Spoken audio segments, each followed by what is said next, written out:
ভাই আমার তো ভিডিও দেখতে পারতেছি না। আমি অন করছি মাত্র, এখনো অন করি নাই তো। ও, বুঝতে এখন পারছি। দেখতে পাবো।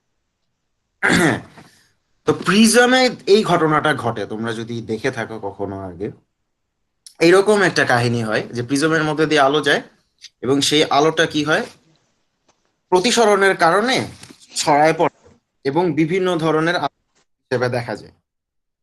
এই জিনিসটাকে আসলে বর্ণালী বলে, যে আলোর বিচ্ছুরণ বা বিকিরণের জন্য যে আলোর একটা, কি বলবো, যে মানে যে একটা আলোকীয় ঘটনা তৈরি হয়, সেটা এটাকে যখন আমরা পর্দার উপরে ফেলি, তখন আসলে অনেক কিছু আমরা বের করতে পারি। পরমাণুর জন্য বর্ণালীটা অনেক বেশি। ভাইয়া প্রতিসরণ কি রিফ্লেকশন ও, আর রিফ্র্যাকশন? আই এম সরি, আমি ভুলে গিয়েছিলাম, রিফ্র্যাকশন। ওকে, প্রতিসরণ হচ্ছে রিফ্র্যাকশন। রিফ্র্যাকশনের কারণে হচ্ছে এই কাহিনীটা হয়।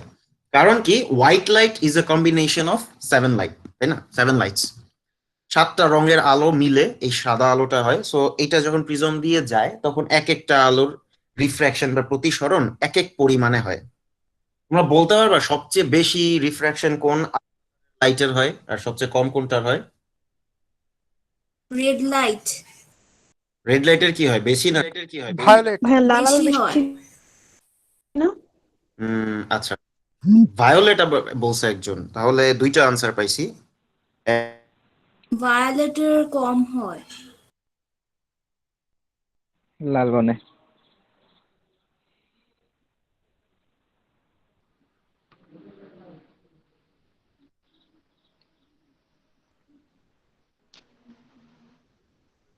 হ্যালো, আমি মনে হয় একটু ডিসকানেক্ট হয়ে গেছিলাম, এখন শুনতে পাচ্ছো?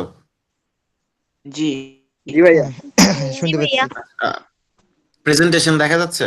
সব ঠিকঠাক? হ্যাঁ যাচ্ছে। জি ভাইয়া শুনুন। আচ্ছা, আই এম সরি। আচ্ছা, রিফ্র্যাকশন জিনিসটা যেটা কথা হ্যাঁ, বলতে, রিফ্র্যাকশন হচ্ছে সবচেয়ে বেশি ভায়োলেটের হয়, ঠিক আছে? সবচেয়ে কম রেডের হয়। রিফ্র্যাকশন জিনিসটা হচ্ছে তোমার ডিপেন্ড করে হচ্ছে তরঙ্গ দৈর্ঘ্যের সাথে, যদি আমরা রিলেশনটা দেখি, যার তরঙ্গ দৈর্ঘ্য যত বেশি তার রিফ্র্যাকশনটা তত কম হয়। তো রেডের হচ্ছে তরঙ্গ দৈর্ঘ্য বা ওয়েভ লেন্থ সবচেয়ে বেশি, এই জন্য রেডের যে রিফ্র্যাকশন, এই রিফ্র্যাকশনটা অনেক কম হয়। ওকে, এর ফলে হচ্ছে আমাদের এইখানে এই বর্ণালীটা সৃষ্টি হয়। তো অ্যাটমের জন্য বর্ণালী ইন ইংলিশ হচ্ছে স্পেকট্রাম। অ্যাটমিক স্পেকট্রামটা অনেক অনেক বেশি ইম্পর্টেন্ট। কারণ কি, এই অ্যাটমিক স্পেকট্রাম বা পারমাণবিক বর্ণালী স্টাডির মাধ্যমে আমরা অনেক অনেক অনেক ইনফরমেশন পাই অ্যাটমের সম্পর্কে। বাট আমাদের জন্য একটু আনফরচুনেট হচ্ছে, বর্তমানে এক ইলেকট্রন বিশিষ্ট যেসব পরমাণু বা রাসায়নিক সত্তা আছে, আয়ন আছে, তাদের হচ্ছে তোমার বর্ণালীর স্টাডিটা অনেক মানে মানে মোটামুটি বেশ এলাবোরেটলি করা সম্ভব হয়েছে, বাট বাকিগুলো এখনো আস্তে আস্তে হচ্ছে। তো বোর পরমাণু মডেলের সাথে রিলেট করে যদি আমরা হাইড্রোজেন পরমাণুর বর্ণালীটাকে চিন্তা করি, তাহলে বর্ণালী হচ্ছে দুই ধরনের। একটা হচ্ছে শোষণ করে, যখন শক্তি শোষণ করে যদি ইলেকট্রন উচ্চতর শক্তি স্তরে যায়, তখন হচ্ছে শোষণ বর্ণালী বা অ্যাবজর্ব, মানে অ্যাবজর্ব শক্তি, এনার্জি অ্যাবজর্পশনের কারণে একটা স্পেকট্রাম তৈরি হয়। আর একটা হচ্ছে এনার্জি রিলিজ করে যখন হায়ার শেল থেকে লোয়ার শেলে ইলেকট্রন চলে আসে, তখন হচ্ছে আরেকটা স্পেকট্রাম তৈরি হয়। আমি বাংলায় স্লাইড গুলো লিখছি, এই জন্য হয়তো বা ইংলিশ ওয়ার্ডটা বেশি ইউজ করব। কেউ যদি না বুঝো, কোনো হেজিটেশন ছাড়া আমাকে জিজ্ঞেস করবা, ঠিক আছে? মানে ইংলিশ, আমরা আমাদের অনেকের মধ্যে, আমাদের বড় যারা, তারাও তাদের মধ্যে এই ইয়েটা সংকোচটা থাকে অনেক সময়, যে ইংলিশ না পারলে আমরা মনে করি আল্লাহ, এটা তো মান সম্মানের বিষয়। তো ওরকম মনে করার কিছু নাই। আচ্ছা, তো যেটা বললাম, এই দুই ধরনের স্পেকট্রাম, ঠিক আছে? যেমন, এবং এই স্পেকট্রামটা কিভাবে বা স্পেকট্রাম এনার্জিটা কত হবে, সেটা হচ্ছে ওই শেল গুলোর এনার্জির উপর ডিপেন্ড করে, ঠিক আছে? যেমন 2 নাম্বার শেল থেকে 1 নাম্বার। কথাগুলা ক্লিয়ার না। সবার কাছে কি আমার কথাগুলো আনক্লিয়ার? জি হ্যাঁ ভাইয়া। ভাইয়া। জি ভাইয়া, ক্লিয়ার। ক্লিয়ার ভাইয়া। হ্যাঁ ভাইয়া। আচ্ছা, যেহেতু কিছু কিছু মানুষ ক্লিয়ার শুনতেছে, দ্যাট মিন্স তাহলে হ্যাঁ কিছু, ভাইয়া, সবার কাছে। তোমার মনে হয় একটু নেটের প্রবলেম, তুমি একটু ভালো নেটের জায়গায় যাও। হ্যাঁ, মানে যেহেতু কেউ না কেউ আমার কথা ক্লিয়ার শুনতেছে, তার মানে আমার নেটটা ঠিক আছে। ক্লিয়ার আর নয় ভাই। আমার নেটওয়ার্ক তো ঠিকই আছে। আচ্ছা, ওকে ভাই, আপনি পড়ান। আস্তে আস্তে যারা আমি শুনতে বলতেছি। পারছে না তাদের নেট প্রবলেম। আচ্ছা আমি আস্তে আস্তে বলি, একটু ধীরে স্পিডে এখন বলি। তো শোনা যাচ্ছে।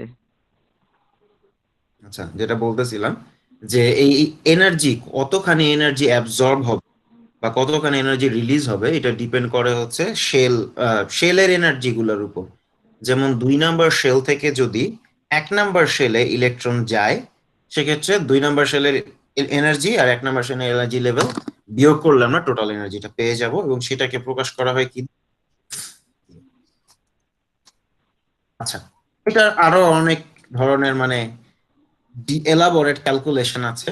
যেমন এইটা হচ্ছে এটা হচ্ছে এটার বলে প্রতিপাদনটা আমি দেখাচ্ছি না, ওগুলো এক্সামে আসে না, জাস্ট আমি এনার্জিটা দেখাচ্ছি। এটা হচ্ছে আমাদের যে কোনো ইলেকট্রন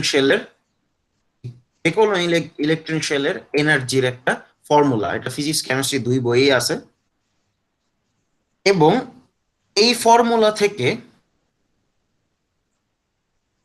ডিরাইভেশনের মাধ্যমে এই যে দেখো, এই যে এই এন এর জায়গায় আমি E2 আর E1 এখানে বসাই দিছি, জাস্ট এন এর জায়গায় ডিফারেন্সটা হয়েছে। ঠিক আছে, এই যে এন এর জায়গায় জাস্ট ডিফারেন্সটা হবে, আর সবকিছু ফিক্স থাকবে। দেখো সবকিছুই ধ্রুব। এম হচ্ছে আমাদের মাস অফ ইলেকট্রন, ই হচ্ছে চার্জ অফ ইলেকট্রন, এইচ হচ্ছে কনস্ট্যান্ট। কোন কনস্ট্যান্ট সবাই জানি আশা করি, প্ল্যাঙ্কস কনস্ট্যান্ট বা প্ল্যাঙ্কের ধ্রুবক। সো জাস্ট এনটাই হচ্ছে চেঞ্জ হবে। সেকেন্ড শেলের জন্য N2, ফার্স্ট শেলের জন্য N1। তারপরে কি করলাম, এইখান থেকে আমরা N2 ছাড়া বাকি পার্টগুলো কমন নিয়ে নিলাম, আর এই এইচটাকে এদিকে নিয়ে আসছি। তো শুধুমাত্র এফ অনুযায়ী এফ ইকুয়াল টু আমরা এই জিনিসটা পাই। আরেকটা ফর্মুলা কি, F equal to C by lambda, আমরা জানি C equal to F lambda, সেখান থেকে এফ ইকুয়াল টু হচ্ছে সি বাই ল্যামডা। তো এফ এর জায়গায় সি বাই ল্যামডা বসাই দিলাম, তারপরে 1/ল্যামডার জন্য আমরা এই ফর্মুলাটা পেলাম। এই 1/ল্যামডাকে এই প্রতীক দ্বারা প্রকাশ করা হয়, এটাকে বলা হয় নিউকাট। এই প্রতীকটার নাম হচ্ছে তরঙ্গ সংখ্যা। ঠিক আছে, মানে এটাকে ফ্রিকোয়েন্সি নাম্বার বলা হয় ইংলিশে, বা বাংলায় তরঙ্গ সংখ্যা বলা হয়। ভাই প্রতীকটা আবার বলেন তো। নিউকাট বা নিউ বার, নিউ বার হচ্ছে বলা হয়, নিউ বার।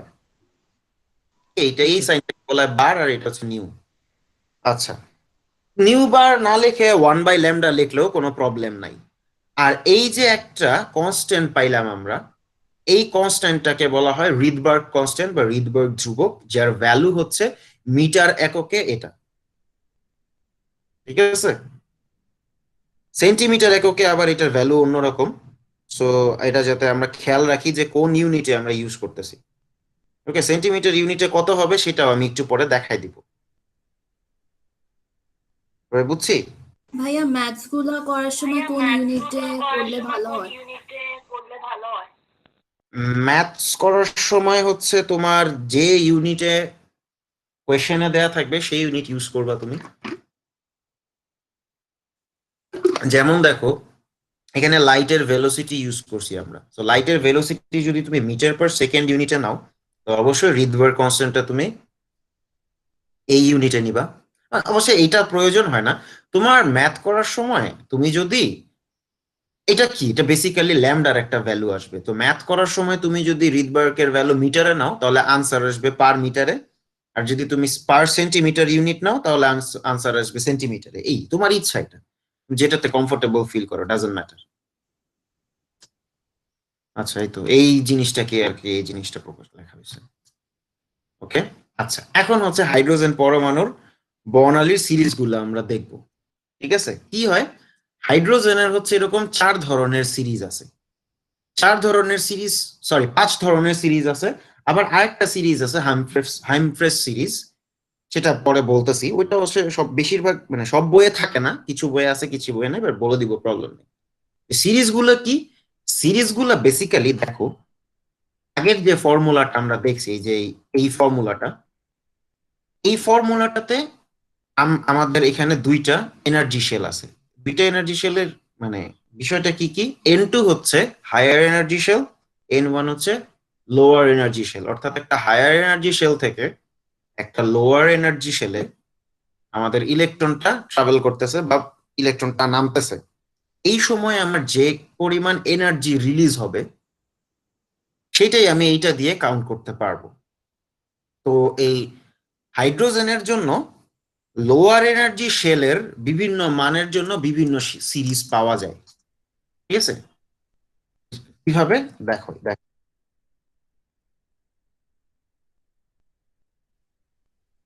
দেখো এখানে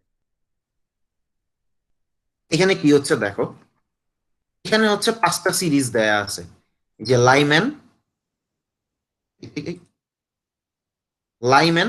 বামার, অ্যাসচেন, ব্র্যাকেট, ফুন্ড, ঠিক আছে?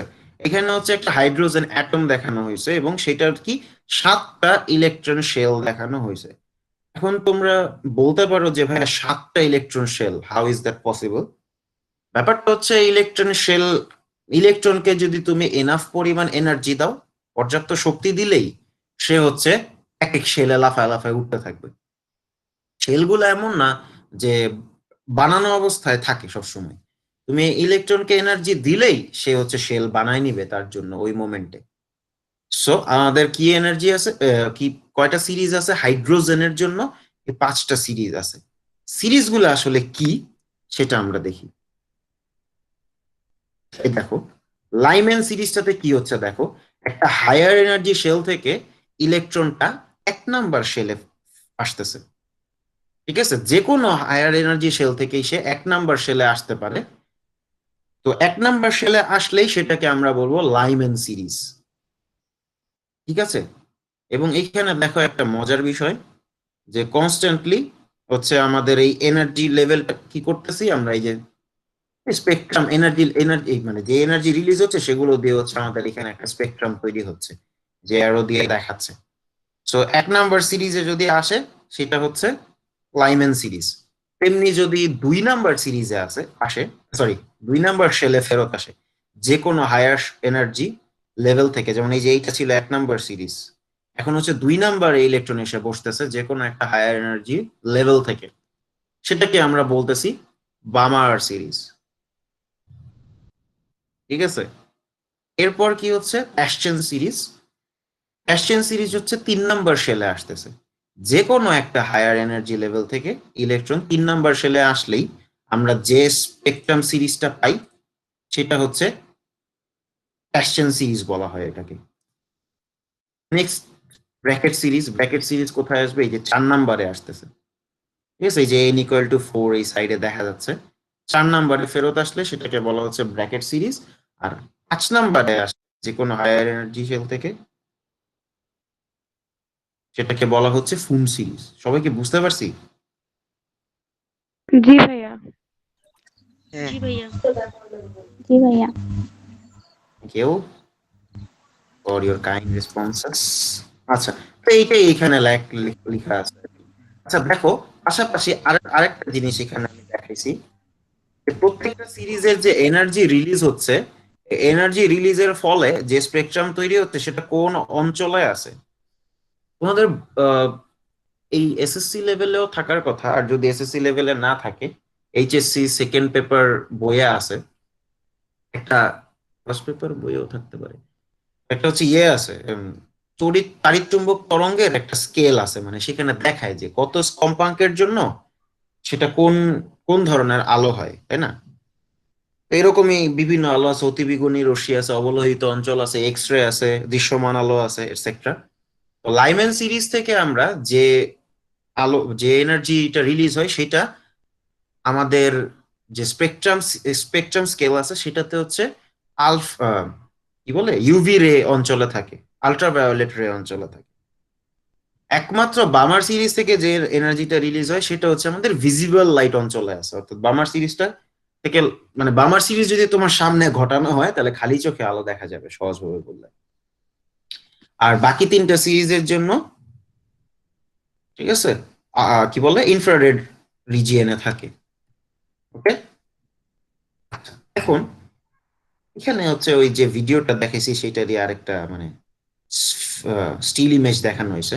এখন কথা হচ্ছে কি, তোমাদের এই সিরিজটা পড়ার কারণটা কি? কারণ মানে যদি এইচএসসি লেভেলে চিন্তা করো তাহলে তোমাদেরকে ম্যাথ সলভ করতে হবে, আর যদি এমনিতে চিন্তা করো তাহলে যেটা বললাম স্পেকট্রাম ক্যালকুলেট করে অ্যাটমের সম্পর্কে অনেক কিছু জানা যায়। অ্যাটমের কিরকম এনার্জি ইলেকট্রনিক ডেনসিটি কিরকম আছে এগুলা জানা যায়, অ্যাটমের কোথায় কোথায় কি অবস্থা আছে, অরবিটালের বিষয় আশয় অনেক কিছু সম্পর্কে জ্ঞান অর্জন করা যায়। সো স্পেকট্রাম স্টাডিটা অনেক ইম্পর্টেন্ট একটা ফ্যাক্টর। আচ্ছা, ম্যাথ কিরকম আসবে? ম্যাথটা দেখো, তোমাদের বইয়ে এরকম একটা ম্যাথ আছে। কোয়েশ্চেনটা কি বলছে যে হাইড্রোজেন পরমাণুর একটা ইলেকট্রন ফোর্থ শেল থেকে সেকেন্ড শেলে নেমে আসতেছে। যদি এরকম কাহিনী হয় তাহলে বর্ণালী রেখার তরঙ্গ দৈর্ঘ্য কত হবে? What will be the length of the spectrum which will be produced because electron will travel from fourth shell to second shell. তোমাদের খুব সহজ, আমরা বসাই দিছি ফর্মুলাতে দেখো এই যে রিডবার্গ ধ্রুবকের সেন্টিমিটারের মানটা এখানে দেয়া আছে।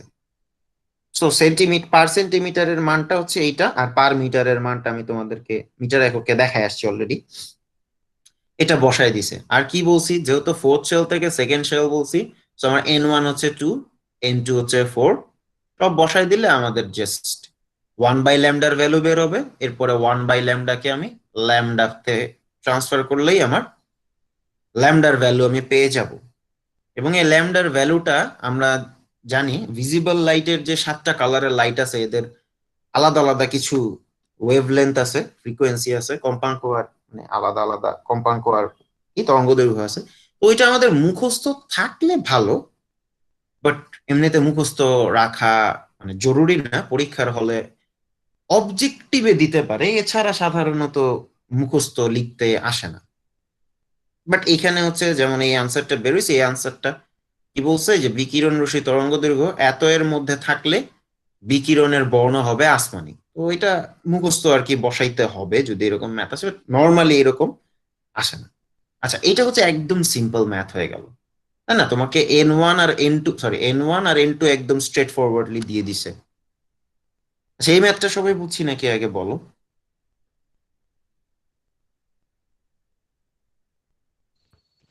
ভাইয়া এখানে বামা সিরিজের কারণে কি n সমান 1 হয়েছে 2 হয়েছে? এখানে কিন্তু আচ্ছা, তোমার কোশ্চেনটা বুঝলাম, আর কারো কোনো কোশ্চেন আছে? আচ্ছা, নাই। এখানে কিন্তু কোথাও উল্লেখ করা হয় নাই যে এটা বামার সিরিজ। এখানে তোমার সরাসরি কোশ্চেনে দিয়ে দিছে যে n1 এর মান 2 আর n2 এর মান 4, এখানে সরাসরি কোশ্চেনে দিয়ে দিছে। এই জন্য আনমিউট হয়ে গেছে আপু বা ভাইয়া। আচ্ছা, যাই হোক, শামীম হাসান, তুমি আনমিউট করে রাখো, ভাইয়া প্লিজ এটা মিউট করো। বোর্ডের ম্যাথ ছিল না? এইরকম ম্যাথই বোর্ডে আসবে আসলে, আর এর চেয়ে খুব একটা কঠিন আসে না। আমি বলতে চাচ্ছি যে এইটা হচ্ছে সবচেয়ে সিম্পলেস্ট ফর্ম, বাট একটু একটু ডিফিকাল্ট যদি করতে চায় তাহলে কি করবে? তাহলে যেটা করবে সেটা হচ্ছে তোমাকে এইখানে যেমন এই যে কয় নাম্বার শেলে আসতেছে এটা বলে দিছে যে ইলেকট্রন সেকেন্ড শেলে আসতেছে, ঠিক আছে? বাট পরীক্ষার হলে নর্মালি এটা বলে দেয় না, এই হায়ার শেলটা বলে দেয়, আর এটা কোন সিরিজ সেটা বলে দেয়। মানে ধরো এখানে সেকেন্ড শেল না বলে বলবে যে হাইড্রোজেনের অ্যাটমটা হচ্ছে ফোর্থ শেলে আছে, বামার সিরিজের জন্য এই তরঙ্গ দৈর্ঘ্য বা ওয়েভলেন্থটা কত হবে বের করো। সো যেই মুহূর্তে তোমাকে মেনশন করে দিবে যে এটা Balmer series, then you have to understand যে n1 হবে 2, ঠিক আছে? আবার যদি বলে দেয় যে কোশ্চেন সিরিজ, তাহলে তোমাকে বুঝতে হবে যে n1 হবে 3, ব্র্যাকেট বললে 4, ফুন বললে 5, এই জিনিসটা বুঝতে হবে। আরেকটা আছে যেটা বলছি হামফ্রেইস সিরিজ, ওইটাতে n1 হচ্ছে 6 হয়, ঠিক আছে? সো তোমাকে সিরিজের নামটা বলে দিলে তোমাকে বুঝতে হবে যে হ্যাঁ এটা এই জায়গায়, বা এটা n1 এর ভ্যালুটা, ঠিক আছে? এইটা তোমাদেরকে মনে রাখতে হবে। এই কথাটা বুঝাতে পারছি সবাইকে? জি জি ভাইয়া। ভাইয়া। ওকে, আচ্ছা, একটা ছোট জিনিস আছে, সেটা হচ্ছে দেখো, শামীম তুমি নিজেকে মিউট করো। বেচারা খালি আনমিউট হয়ে যায় কেন, কি কিছু বলতে যাচ্ছে? মেসেজ টেসেজ পাঠিয়েছে নাকি কোনো? আচ্ছা, ওকে মিউট করে দিছি। আচ্ছা, না সব তো ঠিকই আছে। ওকে, আচ্ছা যেটাতে ছিলাম, হাইট। আচ্ছা, এখানে আরেকটা জিনিস দেখো। অটোমেটিক হয়ে যাচ্ছে। আচ্ছা ইটস ওকে, সমস্যা নেই। লাইম্যান সিরিজ দেখো, এইখানে আমরা যদি n1 n2 দেখো, এটা হচ্ছে লাইম্যান সিরিজের জন্য আমাদের n1 কত হবে? 1, তাই না? n1 টা হবে 1। যদি n2 টাও হায়ার শেলটা যে সেকেন্ড শেল হয়, তাইলে যেটা পাবো সেটাকে আমরা বলবো লাইম্যান সিরিজের প্রথম তরঙ্গ সংখ্যা। ঠিক আছে, আমার কথাটা কি বুঝতে পারছো? জাস্ট যদি নেক্সট শেল থেকে ইলেকট্রনটা ট্রাভেল করে, তাহলে হচ্ছে এটাকে কি লেখা হচ্ছে? নিউবার 1। এখানে দেখো, যদি এই আমার পয়েন্টার কই, আচ্ছা পাইছি, সরি। এটা যদি 3 নাম্বার শেল হয়, তাহলে সেই ক্ষেত্রে এটাকে লিখবো নিউবার 2। তারপরে যদি এটা 4 নাম্বার শেল হয়, সেটাকে আমি লিখতেছি নিউবার 3।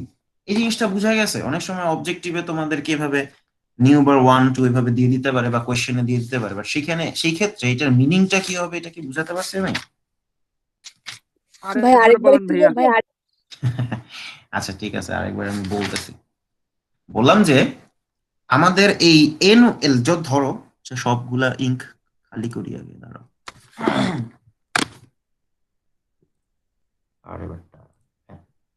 আমাদের যে লাইম্যান সিরিজ বলে দেয়, লাইম্যান সিরিজের জন্য n1 আমাদের কত হবে বলতো? কেউ তো বলো। 1 1 এক্স্যাক্টলি। হবে। হ্যাঁ, থ্যাংক ইউ। লাইম্যান সিরিজের জন্য এনটা হচ্ছে ফিক্স, যেটা 1ই হবে। বাট n2 তো ফিক্স না, n2 তো যে কোনো কিছু হতে পারে, 3 4 5 6 অনেক কিছুই হতে পারে, তাই না? তো সেই ক্ষেত্রে n2 যদি, মানে এখানে যদি জাস্ট 2 নাম্বার শেলটাই হয়, তাইলে এটাকে আমরা লিখবো নিউবার 1। ঠিক আছে, এটা যদি জাস্ট এটা যদি 3 নাম্বার শেলটা হয়, এখানে n3 বসাইছি এটা বোঝানোর জন্য যে এটা 3 নাম্বার শেল থেকে আসতেছে, তাইলে সেটাকে আমি লিখবো নিউবার 2 হিসেবে। এখানে যদি 4 নাম্বার শেল থেকে এই 1 নাম্বার শেলে ফেরত আসে, তাহলে আমি সেটাকে লিখবো নিউবার 3 হিসেবে। তাহলে আমি যদি তোমাদেরকে বলি নিউবার 6 আমি লিখতে চাচ্ছি লাইম্যান সিরিজের জন্য, তাহলে n1 কত? আর নিউবার n2 কত 5। হবে? 5 নিউবার 5। নিউবার 5। তো আমি তো বইলেই দিছে নিউবার হচ্ছে 6, তাহলে n2 কি হবে আর n1 কি হবে সেটা বলো। 7 and 2 n2 হবে 7, ভেরি গুড। আর n1? ও 1ই হবে। ক্লাইম্যাক্সের জন্য 1। এক্স্যাক্টলি, লাইম্যান সিরিজের জন্য n1 টা 1ই হবে। বুঝা গেছে? তো যদি কখনো এই এই লেখাটা প্রশ্নে থাকে, তাহলে বুঝতে পারবা যে আসলে কাহিনীটা কি হচ্ছে, আশা করি এখন, তাহলে তাই না? জি ভাইয়া। একটু বুঝুন তো কিভাবে হলো। হ্যাঁ হ্যাঁ হ্যাঁ, আরেকজন বুঝতে পারো না, কেউ একজন। আসলে কিছুই না, এটা জাস্ট প্রতীক। আমরা সূত্র, এটা মেইন সূত্র, এটা জানি, ঠিক আছে? এটা হচ্ছে আমাদের মেইন সূত্র। এখন জাস্ট এই শেলটা যদি জাস্ট ইমিডিয়েট উপরের শেলটা হয়, তাহলে এটা হবে প্রথম তরঙ্গ সংখ্যা। তারপরে যদি 2 শেল পরের হয়, মানে এটা কি 1 নাম্বার শেল, এটার থেকে 2 ব্যবধানে 3 নাম্বার শেল আছে, তখন আমি এটাকে নিউবার 2 লিখবো। 1 নাম্বার শেল, এটার 3টা শেল ব্যবধান থেকে এখানে ইলেকট্রন ফেরত আসতেছে, তখন আমি এটাকে নিউবার 3 লিখতেছি। 1 নাম্বার শেল, তার থেকে 6 ঘর ব্যবধানের থেকে ইলেকট্রন তাতে যাচ্ছে, তখন সেটার নাম হয়ে গেছে নিউবার 6। এইটাই। এমন না যে তোমরা আনসার করার সময় এই নিউবার 1 2 3 এরকম সংখ্যা দিতে হবে, তোমাদের আনসার করার সময় এটা ইউজ করার দরকারই নেই। যদি কোয়েশ্চেনে দেয়, সেক্ষেত্রে তো কনফিউজড হয়ে যাবে, আরে নি এটা কি বুঝাইলো। এই জন্য আমি বলে দিলাম। এখন আশা করি সবাই বুঝছো। আর যাদের এখনো কনফিউশন আছে, ক্লাসটা রেকর্ড হয়ে গেছে, আমি এমনি 3বার বলছি, রেকর্ড আবার কয়েকবার প্লে করে দেখলেই বুঝে যাবা, সো টেনশনের কিছু নেই, ঠিক আছে? এখন যারা বুঝছো, ভাইয়া যদি অন্য সিরিজ হয়, অন্য সিরিজ হইলে সেটাও দেখাচ্ছি। এই যে অন্য সিরিজ হইলে কি হবে, অন্য সিরিজ ধরো আমার সিরিজের জন্য n1 আমার 2, ঠিক আছে? তাহলে N2 যখন 3 হবে তখন আমি লিখবো নিউ, আমার নিউটা লেখা সুন্দর হচ্ছে না, বাট তোমরা বুঝে নাও, নিউ বার 1 লিখবো, তাই না? 4 এর জন্য আমি নিউ বার 2 লিখবো। আবার ব্র্যাকেট সিরিজের জন্য কি হবে? N1 হচ্ছে 4, তখন জাস্ট তার নেক্সট কোনটা, এই যে এটা হচ্ছে তার থেকে এক ব্যবধানে আছে, তাই না? তাই এইটার জন্য আমি জাস্ট এটা জাস্ট ইমিডিয়েটলি নেক্সট, সো এটা হবে নিউ বার 1। তারপরে এই জিনিসটা হচ্ছে 2 ব্যবধানে আছে, তো এইটার জন্য আমি লিখবো নিউ বার 2। এইটাই হচ্ছে সিস্টেম আর কি। আশা করি এখন আর কনফিউশন থাকার কথা না। তারপরে আমি বললাম রেকর্ডটা আবার চালাই নিও, এরপরে তো আমি আবার ফেরত আসবোই, তখন আমাকে জিজ্ঞেস করবা যে ভাই ওই ক্লাসে এটা পড়াছিলেন, ওটা আমি বুঝিনি। ভাইয়া n এর ব্যবধানের উপর নিউবার নির্ভর করে। আমি কথাটা বুঝিনি আপু, আরেকবার বলবা? n এর ব্যবধানের উপর কি নিউবার নির্ভর করে? হ্যাঁ হ্যাঁ হ্যাঁ হ্যাঁ, এক্স্যাক্টলি, ব্যবধানটার উপরেই নিউবারটা নির্ভর করতেছে। দেখতেই পাচ্ছ, ব্যবধান যত নিউবারের নাম্বারটা ততই। বুঝতে পেরেছো? হ্যাঁ জি বুঝেছি। ভাইয়া। আচ্ছা ঠিক আছে, এই হচ্ছে আমাদের হাইড্রোজেন সিরিজের বিষয়। এটা খুব ভাইয়া নেট প্রবলেমের কারণে নিউ বার দ্বারা কি বোঝানো হয়? তরঙ্গ সংখ্যা, মানে কিসের মানেটা? নাম্বার অফ ইয়ে কি বলে, ফ্রিকোয়েন্সির নাম্বার। এটা জি ভাইয়া। নিউবার হচ্ছে, এই যে দেখো, নিউবার হচ্ছে 1/λ, সহজ কথা, ঠিক আছে? এই 1/λ-কে আরেকটা প্রতীক দ্বারা প্রকাশ করা হচ্ছে, যার নাম হচ্ছে নিউবার, আর কিছুই না, ঠিক আছে? আমি বুঝাতে পেরেছি আশা করি। আচ্ছা ঠিক আছে, আচ্ছা বলো তো, আজকের যে টপিকটা পড়লা এটা থেকে তোমরা নিজেরা বাসায় কি এইচডব্লিউ করতে পারো? নিজেরা নিজেদের এইচডব্লিউ দাও দেখি, কি দিতে পারো? Hydrogen series. হাইড্রোজেন সিরিজ, হ্যাঁ, কি করবা বাসায় হাইড্রোজেন সিরিজ? মুখস্থ লেখা। হাইড্রোজেন সিরিজ বর্ণালী বের করবো। ম্যাথ করার চেষ্টা করতে পারো তোমরা। আচ্ছা তোমাদেরকে আহ যতদূর আমার মনে পড়ে লাস্ট মান্থের কোন একটা লেকচারে আমি দ্রাব্যতা, ভাইয়া আসলে আমার নেট প্রবলেম হচ্ছে অনেক বেশি। আছে, আমি রেকর্ড ক্লাস দেখে নিব। আচ্ছা আপু ঠিক আছে, আচ্ছা তোমাদেরকে বলতেছিলাম যে তোমাদেরকে বেশ কিছুদিন আগে আমি দ্রাব্যতা সম্পর্কে পড়াইছিলাম, তোমাদের কি খেয়াল আছে?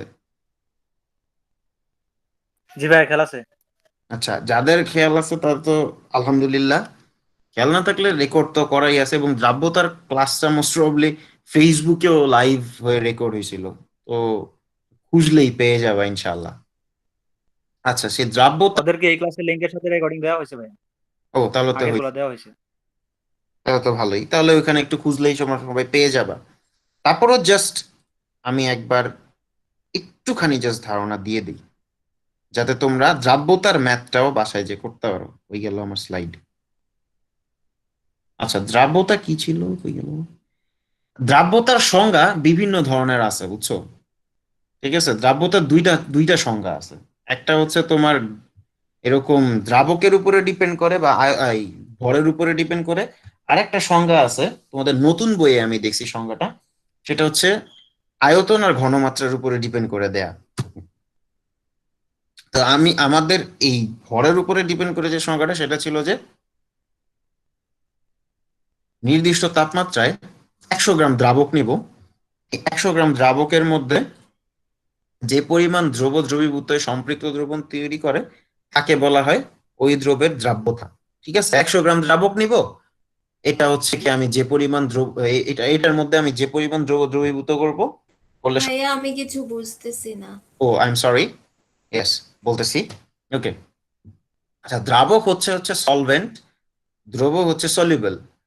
So we on a specific temperature we will take 100 gram of solvent, ওকে, ধরো পানি, ওয়াটার, যেরকম পানি আর কি, and in it we will mix our desired soluble, okay, and then if we can make saturated solution, the amount of that soluble will be দ্রাব্যতা বা solubility, ওকে। 100 গ্রাম সলভেন্টের মধ্যে আমি একটা certain অ্যামাউন্টের সলেবল মিশাবো, সেইটা হচ্ছে যখন স্যাচুরেটেড সলিউশন তৈরি করে ফেলবে তখন আমরা সেটাকে বলবো সলিবিলিটি বা দ্রাব্যতা। আরেকটা সংজ্ঞা বইয়ে বর্তমানে যেটা আছে, নির্দিষ্ট তাপমাত্রায় 1 লিটার দ্রবণ নিব, সেই 1 লিটার দ্রবণে যে পরিমাণ দ্রব মিশাইলে সম্পৃক্ত দ্রবণ তৈরি হবে সেইটাই হবে দ্রাব্যতা ওই দ্রবের। আবার বলি, we will on a specific temperature we will take a solvent 1 litre solution, ঠিক আছে? এখানে কিন্তু সলভেন্ট দ্রাবক নিছি, এখন আমরা ডাইরেক্ট 1 লিটার দ্রবণ নিব, 1 লিটার সলিউশন নিব। এই সলিউশনের ভিতরে কি হবে, সার্টেন অ্যামাউন্টের সলিবল আমাদের দ্রবী সলিবল নেওয়া থাকবে, মিক্স করা থাকবে। এই সার্টেন যে পরিমাণ সলিবল মিক্স করলে আমাদের একটা স্যাচুরেটেড সলিউশন তৈরি হবে, সেইটাই হচ্ছে ওই সলিবল বা দ্রবের জন্য সলিবিলিটি বা দ্রাব্যতা। বইয়ে সুন্দরভাবে সংজ্ঞা লেখা আছে, স্লাইডেও দেখাই দিলাম, মানে আমি ভরেরটা দেখাই দিলাম, বইয়ে আমি নতুন ভার্সনে দেখলাম আবার আয়তনেরটা দিছে, এই জন্য সেটাও তোমাদেরকে আমি বলে দিলাম, ঠিক আছে? এটাই হচ্ছে বিষয়টা। সো দ্রাব্যতা বের করা এমন কোনো কঠিন বিষয় হওয়ার কথা না, তাই না? যেটা গ্রামেরটা যদি বের করো, 100 গ্রামে কি পরিমাণ দ্রব্য দরকার, 100 গ্রাম সলভেন্টে কি পরিমাণ সলিবল দরকার, সেটা বের করবা, দ্রাব্যতা হয়ে যাবে, তাই না? আমি স্লাইডটা একটু দেখাই দিই, রেকর্ড হয়ে গেল, তোমরা দেখতে পারবা, ঠিক আছে? আর এটা বইয়ে বর্তমানে ভলিউমের উপরে বা আয়তনের উপরে ডিপেন্ড করে দেওয়া আছে, সেখানে জাস্ট 1 লিটারে কি পরিমাণ দ্রব লাগবে বা সলিবল লাগবে সেটা বের করলেই সলিবিলিটিটা পেয়ে যাবা। খুবই সহজ, ঠিক আছে? এই হচ্ছে ঘটনা। আচ্ছা, এইটার উপরে ডিপেন্ড করে আসলে অনেক কিছু। সেই অনেক কিছুর মধ্যে আমি আয়নিক গুণফলটা তোমাদেরকে আর একটু বলে দিই। আয়নিক গুণফল জিনিস কি, দাঁড়াও। আচ্ছা, এটা দেখো, দ্রবণে কি হয় যখন হচ্ছে কোনো লবণ, ধরো যে কোনো একটা লবণ নিছি Ma, সেটা যখন সলিউশনে যায় তখন সে এরকম আয়োনাইজড হয়। এবং এটা কি, এটা যদি সম্পৃক্ত দ্রবণ বা স্যাচুরেটেড সলিউশন হয়, তখন এই যে আয়নের ঘনমাত্রা বা আয়নের যে মোলারিটির আমরা প্রোডাক্টটা নিছি, গুণফলটা নিছি, এটাকে আমি বলবো দ্রাব্যতা গুণফল। বাট যদি দ্রবণটা স্যাচুরেটেড না হয়, আনস্যাচুরেটেড হয়, অসম্পৃক্ত হয়, সেই ক্ষেত্রে সিম্পলি এটাকে আমরা বলবো আয়নিক গুণফল, ঠিক আছে? সেই ক্ষেত্রে আমরা সিম্পলি এটাকে বলবো কি, আয়নিক গুণফল। সো দ্রবণটা যদি স্যাচুরেটেড বা সম্পৃক্ত থাকে, এইটাই হবে দ্রাব্যতার গুণফল। ও লেজার কই, এটা হবে দ্রাব্যতা গুণফল। দ্রবণটা যদি স্যাচুরেটেড না থাকে, আনস্যাচুরেটেড থাকে, সেটাকে বলা হয় আয়নিক গুণফল, সিম্পলি, ঠিক আছে? এবং এইটা ইউজ করে আমরা একটা সার্টেন জিনিস হচ্ছে আমাদেরকে জানতে হবে, এই ওইটারই তো লাস্টে থাকার কথা, এই যে এটা হচ্ছে দ্রাব্যতার গুণফল নীতি, এটা আমাদের জানতে হবে। সেটা কি, যদি আয়নের ঘনমাত্রার যে গুণফলটা, ঠিক আছে, সেটা যদি কেএসপি এর সমান হয়, মানে দ্রাব্যতা গুণফলের বা সলিবিলিটি প্রোডাক্টের সমান হয়, তাহলে আমি বলবো যে আমাদের সলিউশনটা স্যাচুরেটেড। যদি আমাদের এই ঘনমাত্রার গুণফল মানে বা মোলারিটির যে প্রোডাক্টটা, আয়নিক প্রোডাক্ট বলে এটাকে ইংলিশে, আর বাংলায় তো আয়নিক ঘনমাত্রার গুণফল বলে, আয়নিক গুণফল বলে, সরি। তো এই আয়নিক প্রোডাক্টটা যদি কেএসপি থেকে বড় হয়, তাহলে আমি বুঝবো যে ওই লবণটা হচ্ছে স্যাচুরেটেড হয়ে এক্সট্রা হয়ে গেছে এবং এখন অধঃক্ষেপ পড়বে, ঠিক আছে, মানে তলানি পড়বে, ঠিক আছে? আর যদি কেএসপি থেকে ছোট হয়, তাহলে আমি বুঝবো যে এখানে আরো সলিবিলিটি, আরো প্রোডাক্ট আর কি, সরি, আরো সলিবল দেওয়ার বা দ্রব দেওয়ার সুযোগ আছে, কারণ হচ্ছে আমাদের সলিউশনটা হচ্ছে আনস্যাচুরেটেড বা অসম্পৃক্ত রয়ে গেছে। আমি কি বুঝাইতে পারছি এই জিনিসটা ভাইয়ারা, বাচ্চারা, আপুরা? জি ভাইয়া, বুঝতে পারছি। ওকে, এই জিনিসটা দিয়ে তোমাদের ম্যাথ আছে। আচ্ছা, তাসফিয়া, অধঃক্ষিপ্ত মানে হচ্ছে প্রিসিপিটেশন, এটা বলতে তোমাকে ভুলে গেছি। ভাইয়া আমি বুঝতে পেরেছি। আচ্ছা, তো তোমাদের হচ্ছে এইটা দিয়ে ম্যাথ আছে, বাট এইটার ম্যাথটা বেসিক্যালি অন্য একটা চ্যাপ্টারে হচ্ছে খুব ডিটেইলে আছে। এটা হচ্ছে যখন আমরা ওই যে পড়বো, জানি বলে সাম্যাবস্থা, রাসায়নিক সাম্যাবস্থা পড়বো, তখন ওইখানে এগুলোর ডিটেইল সুন্দরভাবে আছে। তখন হচ্ছে আমরা সুন্দর ম্যাথ গুলা আরো ডিটেইলে দেখবো, এগুলা দিয়ে ম্যাথ কি করা যায়। আপাতত জাস্ট কিছু থিওরি আছে বইয়ে, সেগুলো দেখে নিও। ঠিক আছে বাচ্চারা, সবাই কি বুঝতে পেরেছি আমার কথা? জি ভাইয়া। জি ভাইয়া। জি ভাইয়া। একজন আমাকে একটা কোয়েশ্চেন করার ট্রাই করছো, আমি যতটুকু বুঝতে হ্যাঁ, পারছি। HW কি থাকবে ভাইয়া? হ্যাঁ, অন টু দ্যাট, এইচডব্লিউ কি থাকবে, কি দেয়া যায় এইচডব্লিউ? আচ্ছা, তোমরা একটা কাজ করবা, তোমাদের তো ওদেরও তো নোট মেকিং এন্ড পোস্টিং আছে না, স্বাধীন আর মরিয়ম? জি ভাইয়া। হ্যাঁ, ওদেরও তো আছে। নোট মেকিং পোস্টিং আছে। আচ্ছা, তাহলে তোমরা করো, একটা কাজ করো, এই যে দ্রাব্যতা গুণফল নীতি যে শিখাইলাম, যে ওই বিভিন্ন আয়নিক ঘনমাত্রার গুণফল আর কি বলে, দ্রাব্যতার গুণফলের ডিফারেন্সের কারণে অধক্ষিপ্ত হচ্ছে, অসম্পৃক্ত রয়ে যাচ্ছে, এটার বাস্তব কিছু ইউজ তোমাদের বইয়ে দেয়া আছে। ঠিক আছে, তোমরা ওইটাই একটা এক্সপ্লেনেশন কইরো, ওইটার একটা এক্সপ্লেনেশন দিও ছোটখাটো করে, বাংলা মানে সহজভাবে লিখে না হয় একটা পোস্ট করে দিও, যে তোমাদের মানে তোমরা বুঝছো কিনা সলিবিলিটি প্রোডাক্ট জিনিসটা। এইটুকুই তোমাদের এই যেগুলো থাকবে, এইটুকু বুঝলে আশা করি পারবা। ঠিক আছে, আর হচ্ছে হ্যাঁ আরেকটা জিনিস এটার সাথে সাথে, সেটা হচ্ছে তোমাদের বইয়ে আয়নিক ঘনমাত্রার, সরি, ওই দ্রাব্যতার হচ্ছে ডেফিনেশনটা দেয়া আছে ভলিউমের উপরে বা আয়তনের উপরে ডিপেন্ড করে, সেই ডেফিনেশনটা লিখবা এবং দ্রাব্যতা বের করার সূত্রটা লিখবা। এইটুকু লিখে বুঝতে, সহজ জিনিস। সবাই বুঝতে পারছি তো? জি ভাইয়া ভাইয়া। আগেরটুকু বুঝি না, মানে প্রথমে যেটা বললেন। মানে হচ্ছে ওই যে আয়নিক, আচ্ছা স্ক্রিন প্রেজেন্টেশন কোথায়, দাঁড়াও, আমাকে এইটা দেখাইছি না, এই যে দেখা যাচ্ছে যেটা, যে কেএসপি থেকে বড় হলে অধক্ষেপ হয়, বিশেষ করে এই জিনিসটা আর কি। এই জিনিসের কয়েকটা ইউজ আছে, তোমাদের বইয়ে লেখা আছে 2-3টা ব্যবহার, যে এই আয়নিক ঘনমাত্রার গুণফল যখন কেএসপি থেকে বড় হয় তখন পদার্থ অধক্ষিপ্ত হয়, এবং এর মাধ্যমে আমরা মানে এটা হচ্ছে শিল্পক্ষেত্রে ইউজ করা হয়, এরকম 2-3টা ইউজ বইয়া, যে কোনো একটা ইউজ তুমি হচ্ছে ব্যাখ্যা করবে আর কি। মানে ভাই সামারাইজ করব? ছোট করেই দেয়া, বইয়েও ছোট করেই দেয়া, তুমি জাস্ট ওটা পড়ে নিজের ভাষায় লিখবা আর কি। হ্যাঁ, আর সাথে হচ্ছে ওই সংজ্ঞাটা লিখবা আর সূত্রটা লিখবা, এই তো, এক পেজের কাজ আর কি, এর বেশি লাগবে না, এটুকু করলেই হয়ে যাবে। আর জি ভাইয়া, আজকে বুঝতে পারছি। আর আজকে রাতে মনে হয় আমাদের একটা লাইভ হবে,